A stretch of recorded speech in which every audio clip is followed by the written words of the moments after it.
कमर में भयंकर दर्द। पार्ट 1 में हमने देखा कि कमर में अगर दर्द ज्यादा है, एमआरआई कराई है, एन्युलर टियर या सर्कमफेरेंशियल टियर या फिर एन्युलर फिसर या सर्कमफेरेंशियल फिसर लिख करके आया है L4-5 या फिर L5-S1 के बीच में, या कभी कभी L3-4 के बीच में भी ये कंडीशन बन जाती है। इसमें आपको क्या क्या करना है, और एक्सरसाइजेज में 2 एक्सरसाइजेज, पहले 7 दिन की 2 और नेक्स्ट 7 दिन की 2, 4 एक्सरसाइजेज हमने देख ली थी।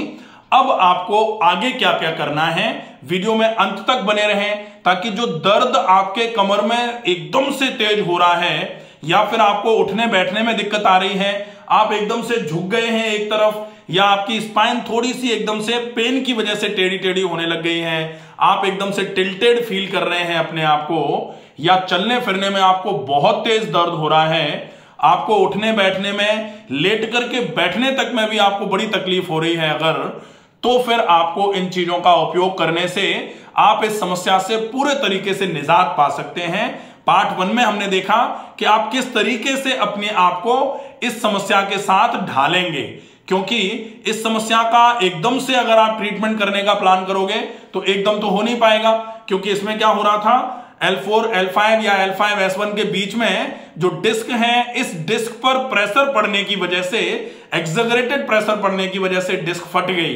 अब फटी हुई डिस्क है, आप अगर मूवमेंट ज्यादा करोगे तो मूवमेंट तो आपका होगा कमर पर मूवमेंट, कमर की मांसपेशियों का मूवमेंट, कमर की मांसपेशियों का मूवमेंट मतलब कमर की हड्डियों का मूवमेंट, कमर की रीढ़ की हड्डियों का मूवमेंट मतलब कमर की रीढ़ की हड्डियां जब हिलेंगी तो इनके बीच में जो डिस्क है इस पर प्रेशर और पड़ेगा, और उस पर पड़ता हुआ प्रेशर आपके उस टियर को कभी भरने ही नहीं देगा। टियर का मतलब, सर्कमफेरेंशियल टियर का मतलब होता है ये पूरा एन्युलर टियर, पूरा ऐसे करके टियर हो गया है, फट गई है डिस्क। इस फटी हुई डिस्क को अगर आपको ट्रीट करना है तो आपको इन सारी चीजों का प्रॉपर तरीके से फॉलोअप करना पड़ेगा। बिना ऑपरेशन के आपकी ये समस्या पूरे तरीके से ठीक हो सकती है अगर आप फॉलोअप बहुत अच्छे तरीके से करेंगे। तो वीडियो में अंत तक बने रहें ताकि आप इस समस्या को जड़ से पूरे तरीके से कैसे खत्म कर सकते हैं ये समझ सकें। अगर आप अभी इस चैनल पर नए हैं, पहली बार आप वीडियो देख रहे हैं, तो प्लीज इस चैनल को सब्सक्राइब जरूर कर लीजिए, ताकि आगे जब भी वीडियो बनाया जाए उसका नोटिफिकेशन आप तक पहुंच सके। हमने 2 तरीके की एक्सरसाइजेस देख ली थी, अब हम तीसरी तरीके की एक्सरसाइज 15 दिन के बाद, पहले हमने 21 दिन रेस्ट कर लिया, 15 दिन एक्सरसाइजेस कर ली, अब हम नेक्स्ट 7 डेज की एक्सरसाइजेस में चलेंगे। तो नेक्स्ट 7 डेज की एक्सरसाइजेस जो हैं उसमें ये, जैसे हम लेटे हुए हैं, हम सीधे लेटे हुए हैं इस तरीके से, ये पैर सीधे करके ऐसे करके लेटे हुए हैं। अब मान लो एक पैर हमने यहां से छोड़ दिया, ठीक है, एक पैर ये सीधा ये मान लेते हैं। अब हम ये इस तरीके से लेटे हुए हैं। अब इस पैर को हमने पहले ऐसे करके धीरे से उठाया, पूरा जितना उठ सकता है 45 डिग्री तक। अब 45 डिग्री तक उठाया, कुछ लोग कहते हैं कि 45 तक उठाते उठाते दर्द आ जाता है, तो आप 30 तक ही उठाइए। 30 तक उठाने के बाद आप घुटने से पैर को मोड़ लीजिए।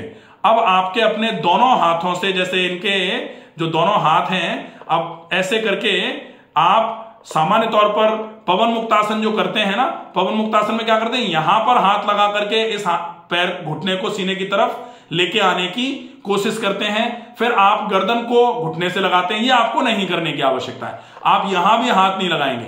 आपने पैर को 30 या 45 तक उठाया, उसके बाद दोनों हाथ आपने थाई पर यहां लगाए, और थाई पर यहां लगाए। ये वाला जो एंगल है घुटने के बीच का, ये आपका 90 डिग्री के एंगल पर रहेगा। ये 90 डिग्री से ऐसे करके इसको ज्यादा नहीं मोड़ना है, ठीक है, ये 90 डिग्री पर रहेगा। दोनों हाथ आपने यहां लगा रखे हैं ऐसे, और फिर आप दोनों हाथों से अपने इस वाले एरिया को ऐसे करके खींचेंगे।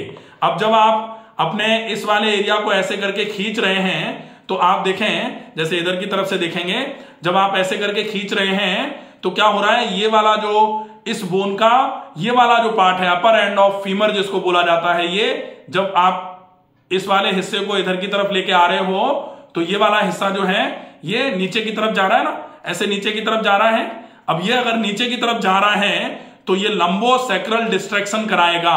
अगर ये लंबोसैक्रल डिस्ट्रैक्शन कराएगा तो आपकी इस समस्या के लिए सबसे बढ़िया व्यायाम इसको माना जा सकता है। लेकिन आप पहले इस व्यायाम को नहीं कर सकते, ये विशेष ध्यान रखना है।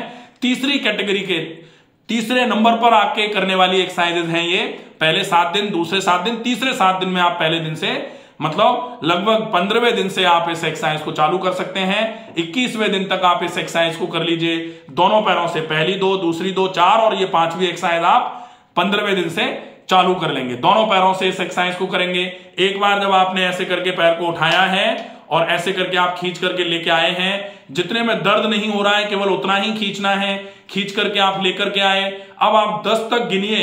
जब 10 पूरा हो जाएगा तो पैर को धीरे धीरे करके ऐसे सीधा करके नीचे की तरफ लेकर के आएंगे, हाथ हटा लेंगे। ठीक है, दोनों पैरों से इसको करना है 10-10 बार, एक बार में काउंट करना है और दोनों पैरों से ही 10-10 बार इस एक्सरसाइज को कर लीजिए। तीसरी नंबर की जब ये एक्सरसाइज आप करना चालू करेंगे तीसरे सप्ताह की, तो आपको 21वें दिन तक आते आते लगभग 40 से 50% आराम होना चालू हो जाएगा। तो ये एक्सरसाइज हो जाती है एक। अब इसके अलावा एक एक्सरसाइज होती है जिसको ग्लूटियल मसल की स्ट्रेंथनिंग बोला जाता है। ग्लूटियल मसल की स्ट्रेंथनिंग के लिए क्या है, आपको इस वाले पैर को तो इस तरीके से ऐसे करके, इस वाले पैर को तो आपने ऐसे करके मोड़ लिया। अब आप इस वाले पैर को ऐसे मोड़ोगे, ऐसे मोड़ करके, और ये वाला जो पैर का पंजा है ये आपने इस तरीके से रखा और फिर आप इस वाले पैर को ऐसे करके खींच करके पीछे की तरफ लेकर के आएंगे। इसको ग्लूटियल स्ट्रेच बोला जाता है। इसमें आप देखेंगे L5S1 exercises by doctor Ramakant Sharma, L5S1 pain exercises by doctor Ramakant Sharma, ये 4 तरीके की एक्सरसाइजेज कराई गई हैं। तो 4 तरीके की एक्सरसाइजेज कब करनी है एन्युलर टियर में, 15वें दिन से चालू करनी है। 2 एक्सरसाइजेज, एक तो आपने 15वें दिन तक कर लिया था, 15 के बाद में आपने 21वें दिन तक कर लिया, और 21वें दिन के बीच में ही आप ये चौथी वाली एक्सरसाइजेज जिसको ग्लूटियल स्ट्रेच बोला जा सकता है, ग्लूटियल स्ट्रेच बोला जाता है, वो वाली एक्सरसाइजेज चालू कर लेंगे। जैसे जैसे आप ये 4 एक्सरसाइजेज का रूटीन फॉलो अप पर लेकर के आएंगे, धीरे धीरे करके आपके कमर की नीचे की जो कमर के पीछे की मांसपेशियां जो हैं ये धीरे धीरे करके मजबूत होना चालू हो जाएंगी। कमर की मांसपेशियां मजबूत हो गई। ये जो डिस्क पर एन्युलर टियर आया था ये आपने प्रॉपर रेस्ट करके धीरे धीरे करके आपने हील करना चालू करवा दिया इसको।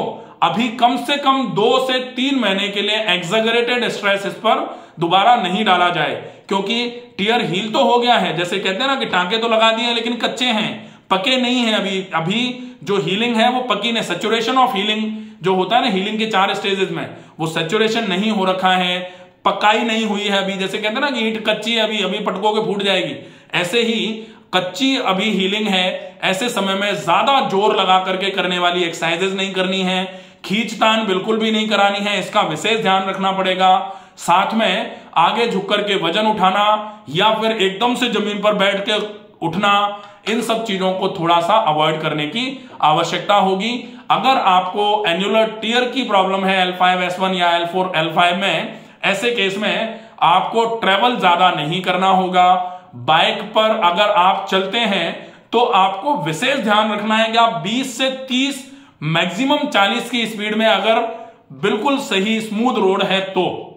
अगर रोड स्मूथ नहीं है ऐसे केस में आपको ये बिल्कुल क्लियर ध्यान में रखना होगा कि आप अच्छा फॉलो अप करिए, लेकिन रीढ़ पर जोर पड़ने वाला या फिर रीढ़ की हड्डी पर ऐसे ऐसे करके जो मूवमेंट होते हैं, वो मूवमेंट अगर आप बाइक से चल रहे हैं या बस में ट्रेवल कर रहे हैं और पीछे की तरफ बैठे ऐसे धड़म धड़म करके बस गिर रही है, ऐसी कंडीशन में आपकी ये स्थिति बिगड़ सकती है। क्यों?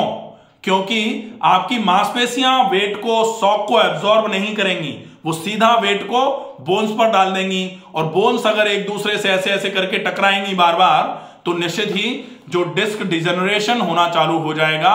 अगर डिस्क पर टियर हुआ है तो वो टियर्ड डिस्क जो है वो धीरे धीरे करके डिजेनरेटिव चेंजेस पर चली जाएगी, बड़ी नुकसानदायक स्थिति बनेगी वो। इसलिए ऐसा कभी नहीं किया जाना चाहिए। ये तो हो जाएंगे एक्सरसाइजेस की बात। अब हम देखते हैं कि कमर के दर्द में, सीवियर अगर दर्द हो रहा है, ऐसे केस में इलाज क्या कर सकते हैं। तो बहुत अच्छा इलाज होता है ऑयल कंप्रेस। अगर ऑयल कंप्रेस सही तरीके से आप कमर के दर्द की स्थिति में करते हैं, उससे आपको बहुत अच्छा आराम मिलना चालू होता है। ऑयल कंप्रेस के लिए क्या करना है, वैसे तो oil compress bye doctor Ramakant Sharma पूरा एक वीडियो है, आप उसको देख लीजिए, उसमें पूरा कंप्लीट डेमो है किस तरीके से उसको किया जाता है। वैसे करना कैसे है, आप पेट के बल लेटेंगे, पेट के बल लेटने के बाद कमर पर थोड़ा सा कोई भी ऑयल, विक्स या मूव या कुछ भी लगा देंगे। उसके बाद में फिर आप गर्म पानी की थैली रखने के पहले एक पॉलीथीन डालेंगे, पॉलीथीन के ऊपर से गर्म पानी की थैली, और गर्म पानी की थैली को कंबल से ढक देंगे। अगर आप ऐसा कर रहे हैं, जैसे आप ऐसे कमर के बल लेट गए, पेट के बल लेट गए, अब पेट के बल लेटे हैं, पहले आपने मूव या वोलिनी या कोई भी दर्द का तेल लगा लिया, उसके बाद में आपने पॉलीथीन रख दी, पॉलीथीन के ऊपर से आपने गर्म पानी की थैली रख दी, गर्म पानी की थैली के ऊपर आपने ऐसे करके कंबल को ढक दिया, आपके पैर ऐसे करके सीधे आप पेट के बल आप लेटे हुए हैं, ऐसे कंबल को ढक करके आप ऐसे 20 मिनट के लिए लेटे रहिए। 20 मिनट तक लगातार जो भीनी भीनी सिकाई जाएगी वो मांसपेशियों की जकड़न को धीरे धीरे करके खोलने का काम करेगी। साथ में ये सिकाई आपकी मांसपेशियों में जो एकदम से स्ट्रेंथ कम हो रही होती है due to lack of blood supply, तो गर्म सिकाई है तो वो आपकी मांसपेशियों पर ब्लड सर्कुलेशन को बढ़ाएगी, ऑक्सीजन न्यूट्रिशन वहां पहुंचना चालू हो जाएगा, मसल की स्ट्रेंथ को इंप्रूव करने में भी ये ट्रीटमेंट बहुत हेल्पफुल होता है। लंबी जो बीमारियां होती हैं इसमें थोड़ा सा धैर्य रखने की आवश्यकता होती है, लेकिन बिल्कुल आराम हो जाता है, इस चीज से आप बिल्कुल निश्चिंत रहिए। अब जो व्हाट नॉट टू डू वाली बात है कि आपको क्या नहीं करना है उसका आपको ध्यान रखना है। तो क्या नहीं करना में, आप खटाई मत खाइए, आप ज्यादा मत चलिए, एक समय एक जगह पर लगातार बैठे रहने का काम मत करिए, एक जगह पर लगातार खड़े रहने का काम मत करिए। कोशिश करिए ट्रेवल अगर कर रहे हैं तो कंटूर्ड लंबोसेक्रल सपोर्ट आता है उसके साथ में ट्रेवल करिए। अगर आप वो नहीं लगाए हुए हैं तो कोशिश करिए, अगर आपकी गाड़ी में ट्रेवल कर रहे हैं आप, तो गाड़ी को धीरे धीरे चलाया जाए, बहुत ईज में आराम आराम से चलाया जाए। कोशिश करिए आप ड्राइव ना करें। इतनी चीजों का अगर आप ध्यान रखते हैं तो धीरे धीरे करके इस समस्या में आपको बहुत अच्छा आराम होना चालू हो जाएगा। आशा है ये वीडियो आपको पसंद आया होगा। ज्यादा से ज्यादा लोगों तक इस वीडियो को पहुंचाएं ताकि जो लोग कमर के दर्द से बहुत ज्यादा परेशान हैं वो इन सब चीजों का फॉलोअप करके अपने कमर के दर्द की समस्या को धीरे धीरे करके ठीक कर लें। स्वस्थ रहिए, सुरक्षित रहिए। धन्यवाद।